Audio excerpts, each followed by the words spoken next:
Hey, good morning, YouTube. How's everybody out there doing? How about a good weekend? Or at least survive the weekend. That's as good as it gets, right? But everybody, I think, hope's doing good. Get this started for Monday morning. Somewhat. See who we got out here. We already got people populating the area. Bug Out Bubba's with us.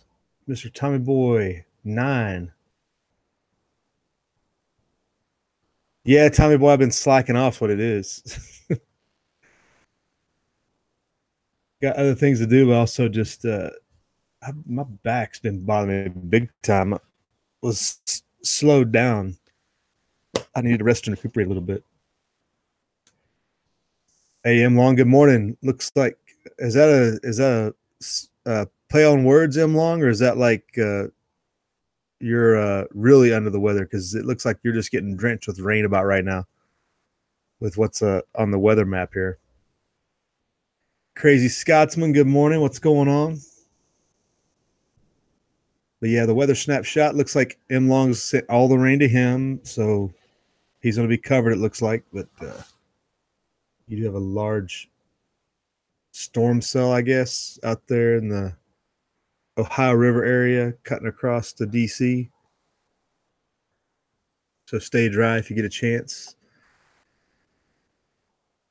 I was looking at the stuff up there in Montana. I thought it might be snow, but I guess it's going to still be rain. It's not quite that time of year.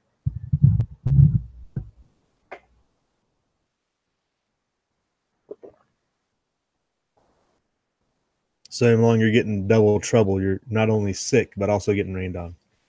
Got it. It's a bad state of affairs right there.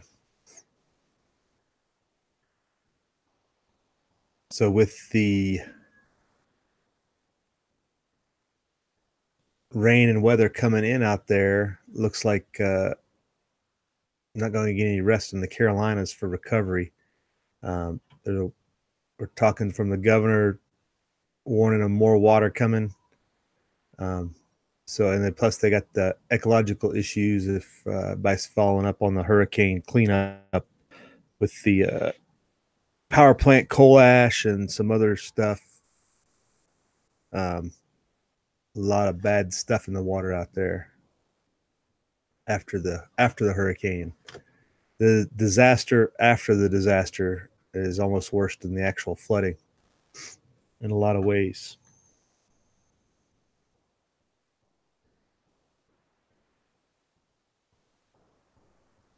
But let's see what he had to say here.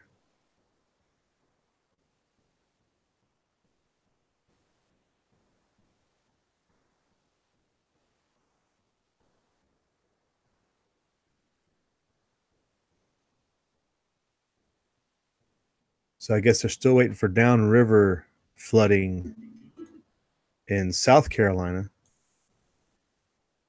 it looks like. Let me pull this up and we'll listen here.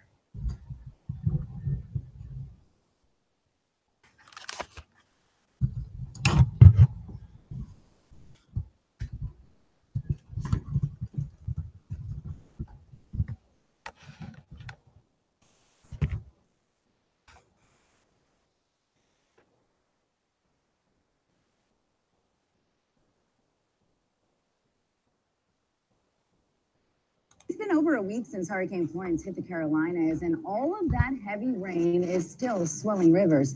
The PD and Waccamaw rivers are nearing flood stage, prompting officials to warn residents in nearby flood zones to prepare for the worst. In coastal Georgetown County, South Carolina, as many as 8,000 people are on alert for evacuation. According to the emergency manager in Georgetown County, Monday is the last day to prepare and evacuate. Rivers in the area are expected to reach major flood stage on Tuesday. In North Carolina, 5 river gauges were still at major flood stage. Parts of the Interstate 40 are expected to remain underwater for another week or more, and firefighters were forced to clean up thousands of dead fish from the pavement in places where the water has receded on the interstate. Eastern counties in North Carolina are expected to continue to see major flooding along the Black, Lumber, Neuse, and Cape Fear rivers. The storm has claimed 43 lives so far.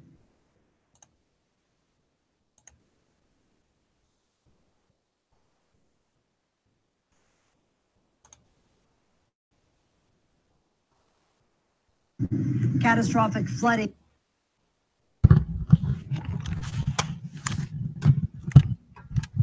All right, so still bad news out there. It sounds like nothing, no relief in sight as far as the flooding goes, at least downstream in South Carolina, as all that water washes down. And plus, they got those rains coming that we saw in the snapshot there. So bad times indeed. If they haven't gotten out yet. Hey, good morning, Alicia. I started a little early because I've been slacking off all weekend. It's not you, it's me. No worries.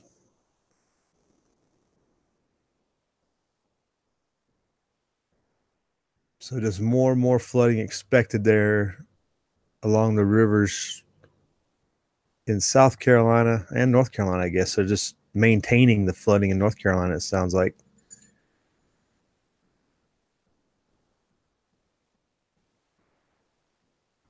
So moving on to your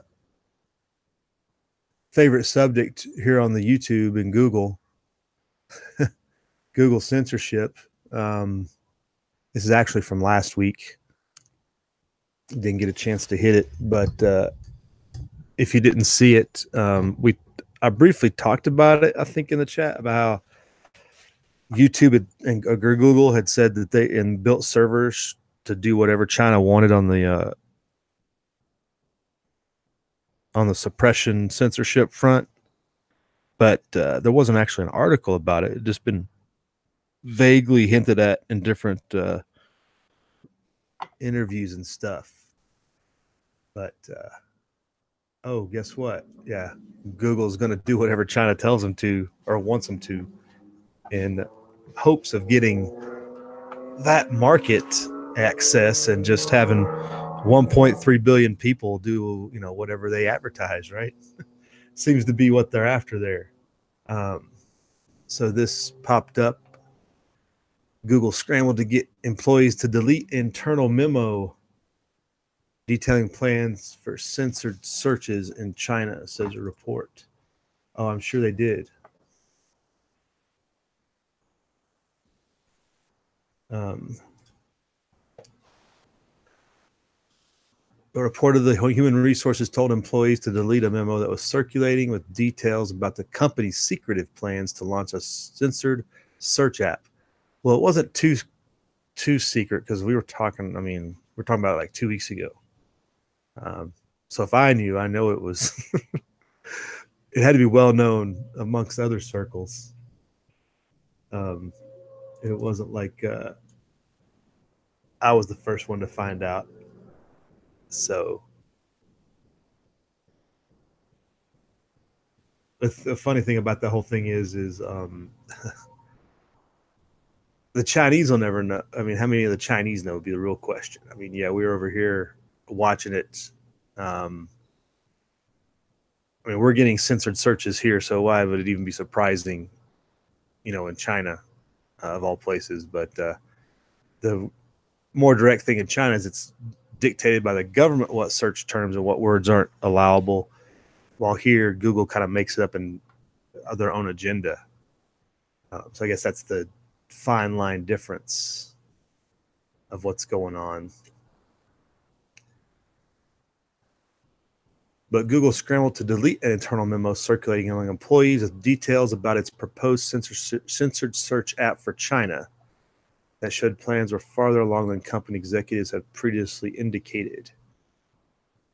The memo was written by a Google engineer who asked to work on the product, started circulating earlier this month before Human Resources contacted employees believed to have read or saved it and told them immediately. I thought everything lasts forever. Doesn't matter if you delete it or not, right? I don't know if they're using Google Mail for that. Yeah, I'm sure that they could recover any deleted email if they wanted to. That's funny. People that tell us that the internet is forever yet thinking that they're going to delete something so somebody doesn't find out. Here's the quotes. We are not close to launching a search product in China, and whether we would or do so or could so is all very unclear. Said, the Google CEO Pichai. What kind of name is that? Sundar Pichai. That was in mid-August.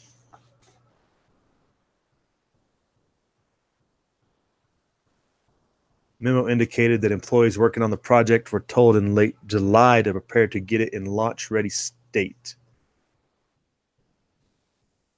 to roll out upon approval from Beijing officials, according to The Intercept, someone that did the original article, not CNBC. Google initially withdrew its search service from China in 2010. Increased concerns about censorship and cyber attacks, and they've completely thrown off any concerns about censorship lately, so that's not the worry. But it goes on and on. So they're pushing back, saying they're not going to launch it. Let's see what they close off with. So the CEO final quote they end with here: we've been investing for many years to help Chinese users from developing Android through mobile apps such as Google Translate and Files Go and our developer tools. But our work on search has been exploratory, and we are not close to launching a search product in China. So they say. They're taking a little bit of heat, I guess. But they're not going to give up on that huge market that is China. So here they call it a 772 million internet users there. Basically doubling any type of market that we have in the U.S. Well, actually, how many internet users does the U.S. have? 150 million? When it comes down to it, something?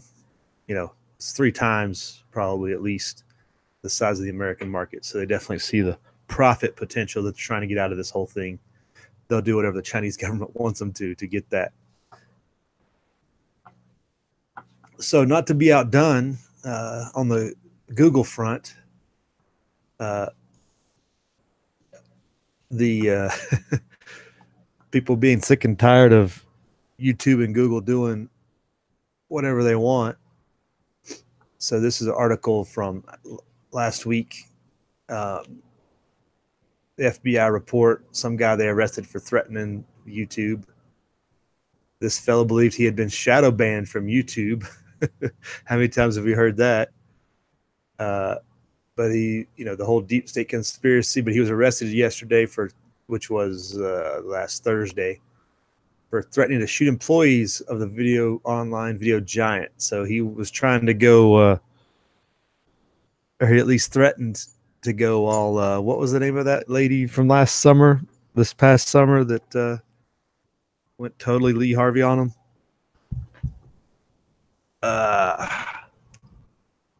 But William Gregory Douglas. Why do they always have 3 names?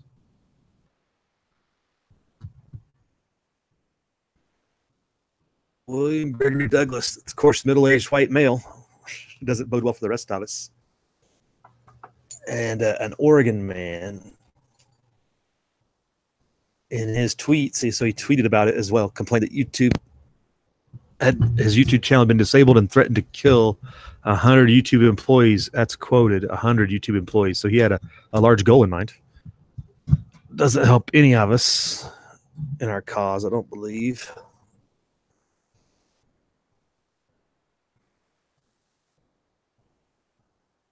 So his channel handle was Liam X Mail Revolution X.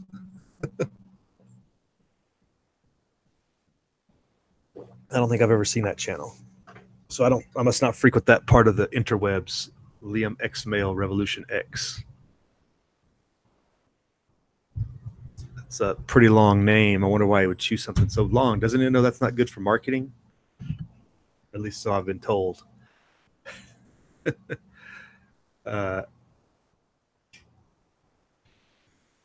So in the FBI, that's court filing, described his videos, including one long rants about the deep state. Douglas claims that he had been shadow banned from YouTube, which he described as a government operation.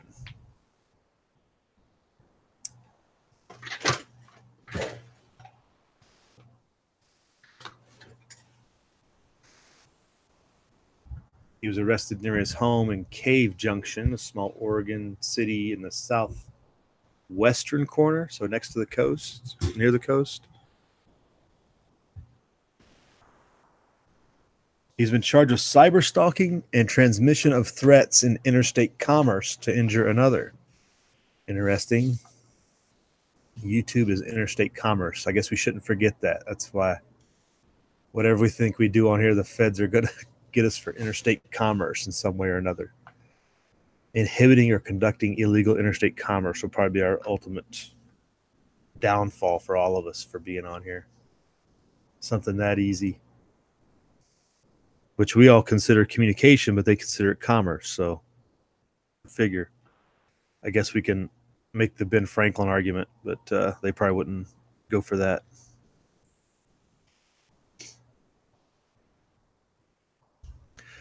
All right, checking the side chat here real quick. Alicia's still with us, I think. Bubba is super soggy. Good day to upload your first video. Every day is a good day to upload your first video. At least that's what the FBI would say, or the CIA, or the Al-Qaeda, or the NSA. Don't worry, they're watching you anyway, whether we like it or not. If you're watching the internet, they're watching you. So you might as well upload a video and tell everybody else about it.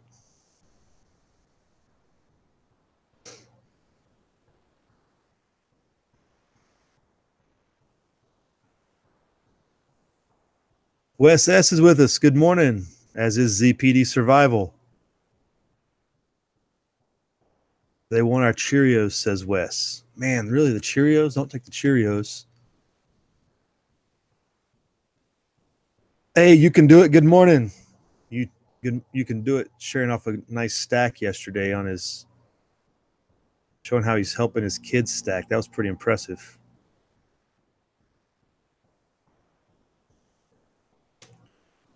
Wes says, I've been looking into all the applications and the way they track and share data. You cannot connect to a cell or server without your general 10-mile radius location being known. Sure, 10-mile radius is, it's probably more specific in larger cities, I'll bet, Wes. I'll bet you if you're LA, New York, San Francisco, Chicago, it probably shows a much more detailed area, you know. Because, I mean, where we live, yeah, 10-mile search area is pretty specific population-wise, but in those big cities, they have a lot more towers and stuff to narrow that down and bring you, you know, within a maybe mile radius or something. The crazy Scotsman's not surprised. Always watching and listening, says Tommy Boy. All right, moving on. I guess that's the YouTube news for the day, right? Or from last week. But this caught my eye this morning. A Breitbart article. There was an occasion where the agents apprehended 2,000 migrants in 3 days at a single border crossing, which sounds like a intended trap. Is that the way to say it? Trying to the best way to say it. Like they were led that way to distract the Border Patrol from really important stuff, maybe. There's too many good networks that monitor border crossings for the people who do the real nefarious stuff. So these people were probably led to their doom by somebody to distract from a larger, more profitable enterprise getting across somewhere else, I would say.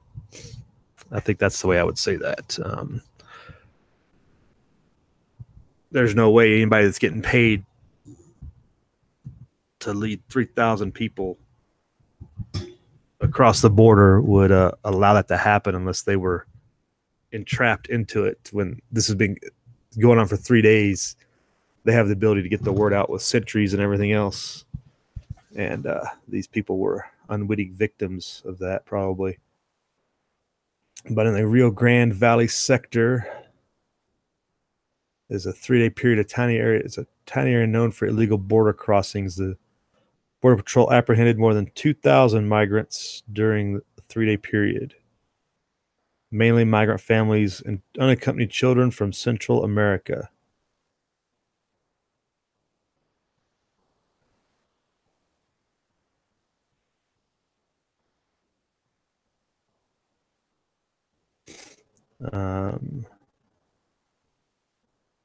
Nothing major, just some statements out of the Border Patrol.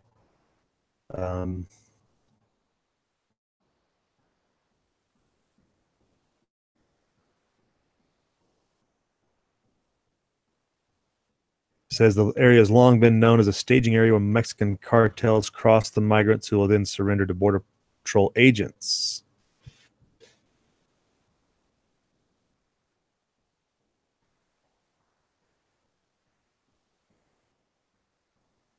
The area is well known and became a gateway for human smuggling, says the chief of the McAllen station. Yeah, so it's a well-known area. It's well used, and they surged 2,000 people into that area in 3 days.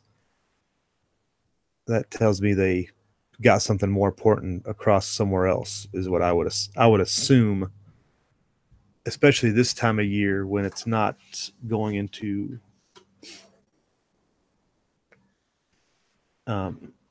it's not workers. These are people fleeing probably Nicaragua, easy victims who are fleeing a war somewhere, and they're easily set up by the cartels or any other smuggling operation and said, hey, go this way, and use them as bait while they hook left, jab right type thing.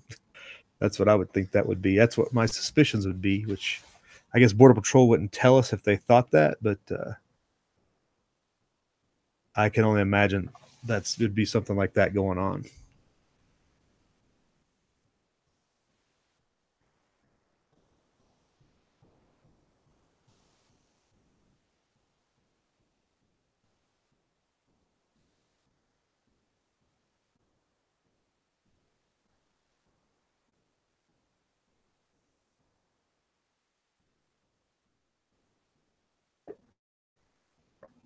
All right. Wes has lost his belt. Somebody help him out.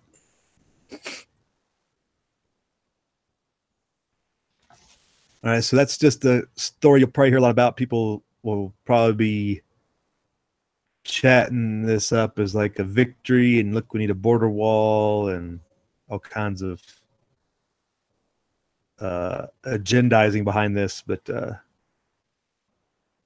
it's more, I don't know. Hard to say exactly.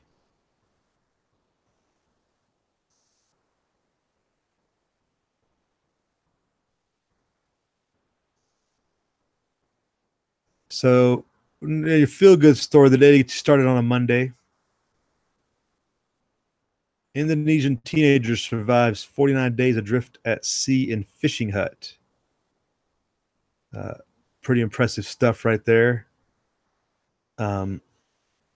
Never give up is a so I'm not going to say the young man's name because I'd mess it up. Adalong might be his last name. Aldi Novel Adalang, 19, was working alone in a rompong when heavy winds snapped its moorings.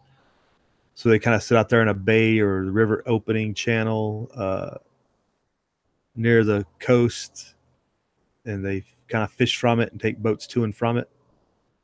Kind of like it's a fishing platform, basically. But it's called a rompong. So he survived 49 days adrift at sea in a fishing hut before he was rescued by Panamanian flagged vessel and returned home. This is in Indonesia, but I guess the Panamanians probably shipping stuff out that way. I don't think he drifted all the way to Panama.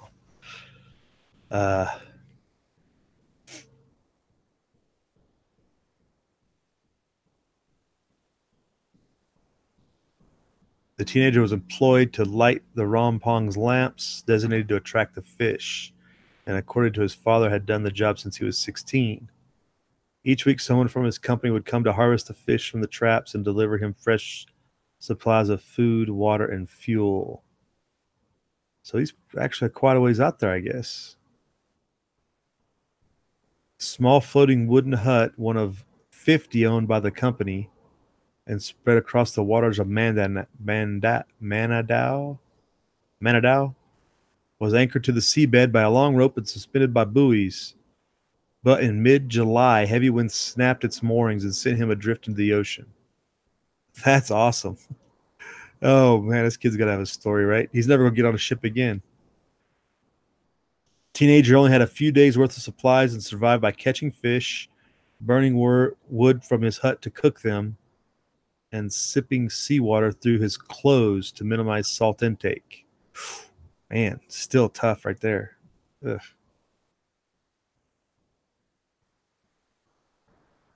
The Indonesian consulate in Osaka, which I guess is Japan, Osaka, Japan, said that 10 ships had sailed past the Indonesian teenager before a Panamanian flagged vessel finally picked him up in the waters off of Guam on August 31st, a month and a half later. Every time he saw a large ship, he said he was hopeful, and more than 10 ships had sailed past him. None of them stopped or saw Aldi. Yeah, that's what, talk about a survival lesson. You know, it's one of those things you never give up, right? You got ship after ship passing you, try and get their attention. Finally, the 10th one, you know, don't give up. How many American teenagers could survive that lesson? At one point, he said he was suicidal and considered jumping into the ocean, but remembered his parents' advice to pray in times of distress. He had a Bible on board, and so he did.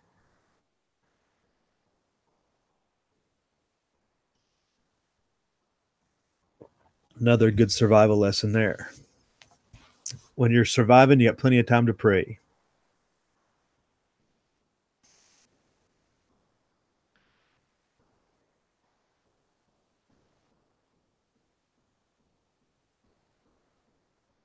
So he flew home on September 8th. So that's a good survival story for your Monday.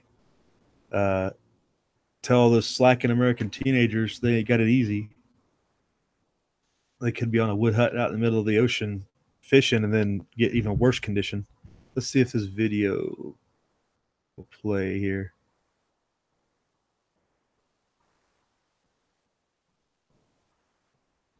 Is there any audio? So I guess this is the ship coming up. There's a little boat.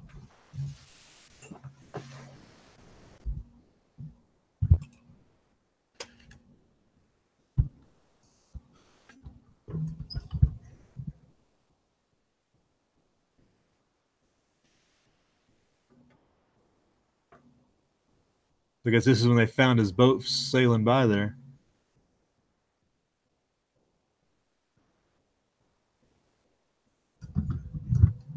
Yeah, no audio to this, but they're pulling him up the side, it looks like, on a ladder. Surprised he's got the strength.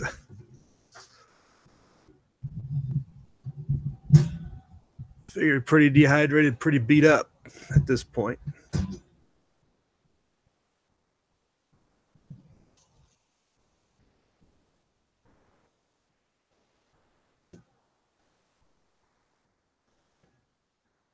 You don't look too bad for a month at sea by yourself. And you know how hot it is probably out there in the ocean? They put a blanket around him.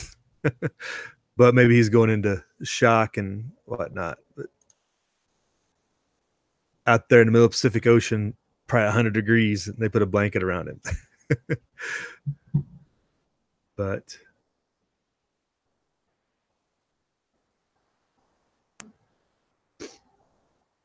good survival story. Never give up. Always have another opportunity. Use the skills you do have, like it mentioned. I don't know how he would survive on drinking water through his shirt, though. That would be pretty brutal. Seawater is never good. But I guess it would filter out some of the stuff and saltiness and everything else. And gave him just what he needed. I mean, a month, so you figure able to look like he wasn't too bad off. Let's see if we can replay this here to show his. I mean, he looked like he still had some meat on his bones, so he was able to catch enough fish to keep his body weight because he probably wasn't very hefty to begin with. If you've ever seen an Indonesian, they're not what I would call big people, but yeah, he's still got some muscle on him. So good job on him. Probably eating lots of fish. So that's a good story for you to take on, and somebody do a YouTube video about survival. Uh-oh.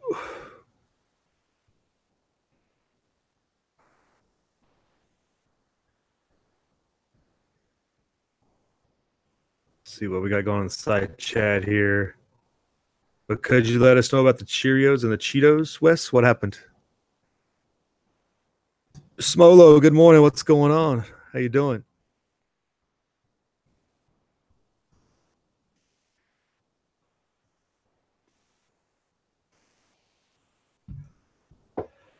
All right, folks. Well, that's kind of what I had pre-researched, pre-pulled up. Everything else is bonus time. Oh, this just popped up in the last 20 minutes or so, probably on the 6:30 update. Chinese ship makes maiden voyage to Venezuela. So that's well within our expected time frame. With China opening up their oil exports, they're making that full press to get the Chinese in there.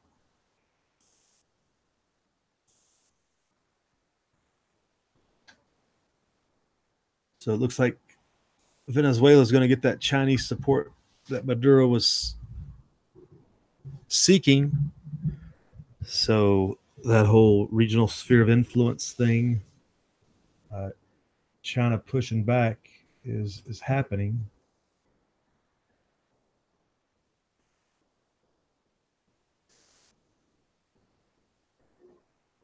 So, Navy medical ship known as the Peace Ark arrived at Saturday at the Venezuelan port of La Guaira for an 8-day period of friendly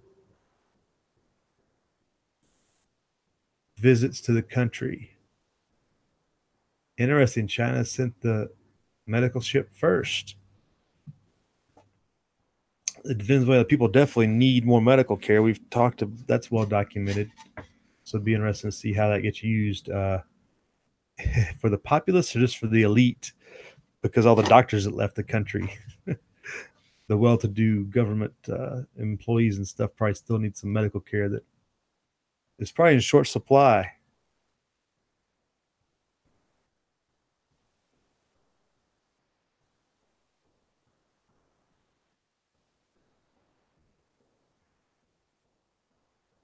Talking about China and Venezuela's old relationships here with oil for loans and stuff.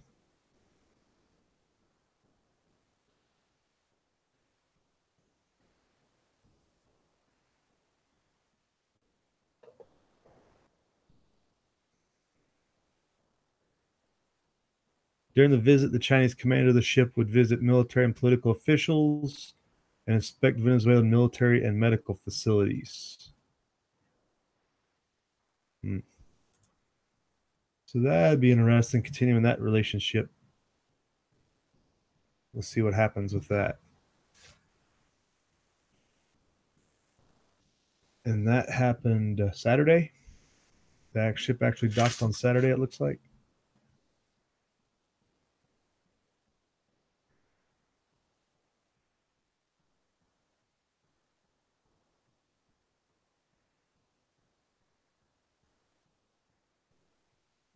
Hey, good morning, Barry. Barry Woods with us. Good morning.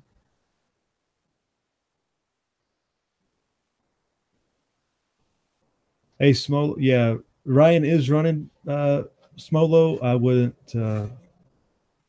I'm not. Yeah, it's a bad situation. We're gonna get a stool pigeon for a governor, but Ryan is running. Most Republicans around here can't see their way out of a hole, so they're going to vote for the establishment cred guy. But I'm voting for him. Is what it is.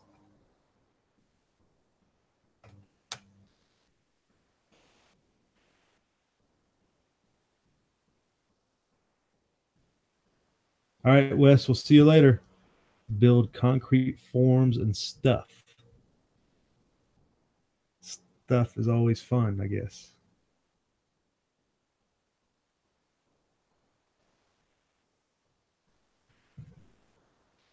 All this stuff. Here's my advice for the day. You know, we don't trust a woman who comes out 30 years later trying to accuse somebody of a crime.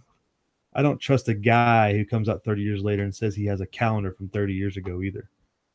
I guess that's one of the headlines is he's got a calendar from 1982 that says there was no party or whatever. It's like, seriously, has anybody kept a calendar from 1990, a little less 82?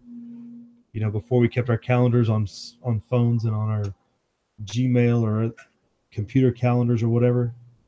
Who finds that believable? This whole sideshow production is wearing thin, and they keep trying to bleed this thing dry. It seems like for some reason.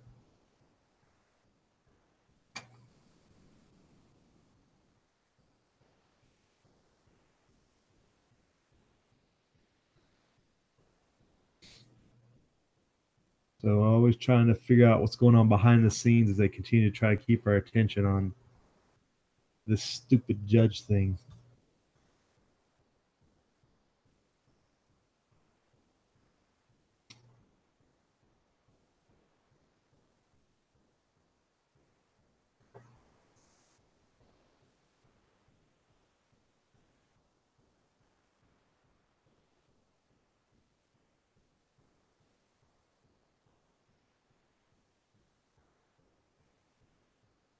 All right, anybody got anything else they want to share this Monday morning before we roll out of here? Yeah, there's the lead on even zero hedge. Calendars from 1982. I have a hard. No, I just don't believe it. I don't believe a college kid in 1982 thinks about saving his calendars, or his wife lets him keep his calendars after they get married. Of all seriousness, come on, people, give me something real.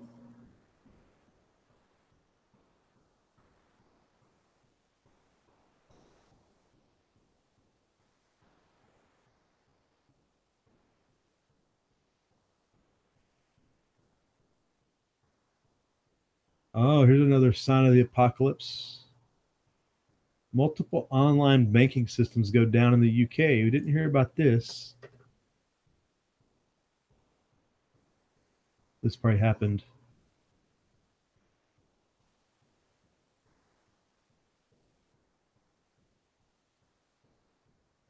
A real concern, right? Multiple online banking systems go down in the UK.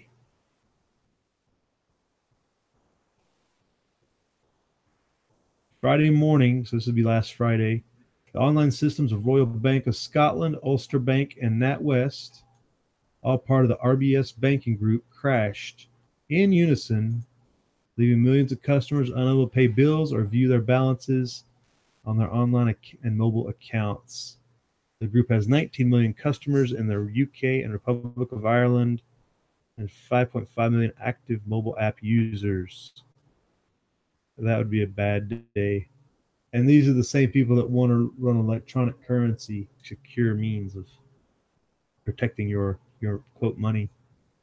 How bad would they screw up blockchain if they got in charge of it? You can imagine. After around 5 hours of chaos, the RBS group announced the problem had been resolved. The failure had apparently been caused by a technical glitch, of course, in quotes, a word that is being used with increasing frequency by high street lenders. Oh, yeah. That was a glitch. Somebody else's fault. We didn't do it. That 18-year-old we paid to develop our internet platform or whatever.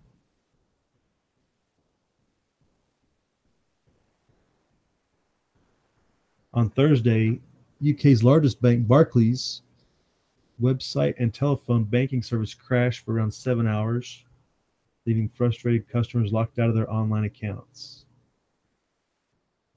Further examples of the importance of your everyday preparedness. So, in other words, over the last 2 days, dozens of millions, so that would be like 24 million, dozens of millions of UK bank customers have been locked out of their online accounts at different banks. This is not the first time that RBS, a subsidiary of NatWest, has suffered an outage. Its banking app went down briefly in April, and in July, a glitch with its card payments. So next time they'll just say, each time it just gets a little more and more. Oh, it's a glitch. Instead of 7 hours, it's 20 hours. Instead of 20 hours, it's 72 hours. It just goes on. They just play it down the road till one day they just don't turn it back on.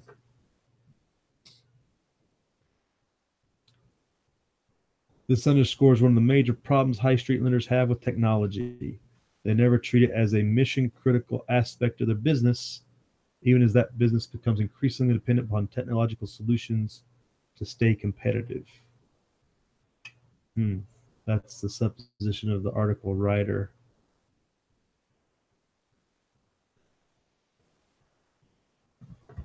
I'm not sure if I agree with that.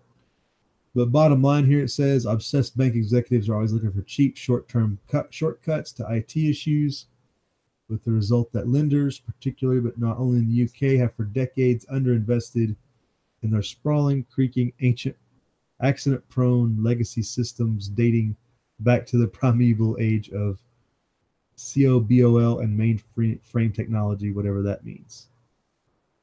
And if some banks have been thinking about trying to finally move off their legacy systems and drag their IT platforms into the 21st century, the recent botched IT migration of the mid-sized TSB, which continues to sow chaos 23 weeks after it was supposed to be ready, will not encourage them to do so. So who knew? Bank technology is way behind the power curve. That's why they'll just go skip right to blockchain and be super great and better for everybody, right? That's just my conspiratorial mindset speaking. It's not because Wes told me to say that.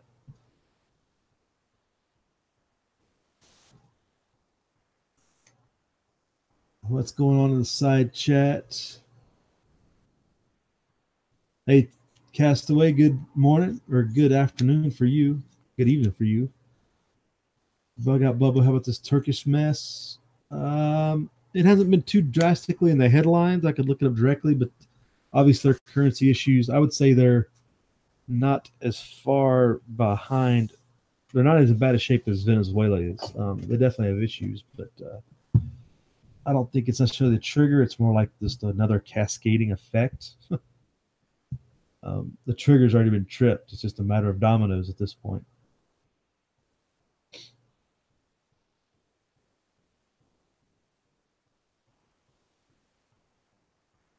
Yeah, war's always the ultimate outcome. A lot of this stuff, right? Bubba.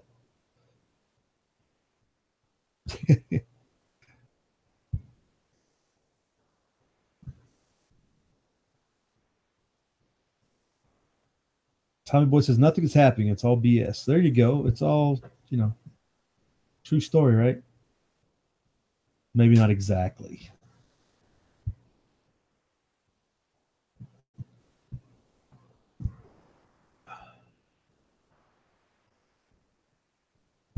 But so lots of good stuff this morning.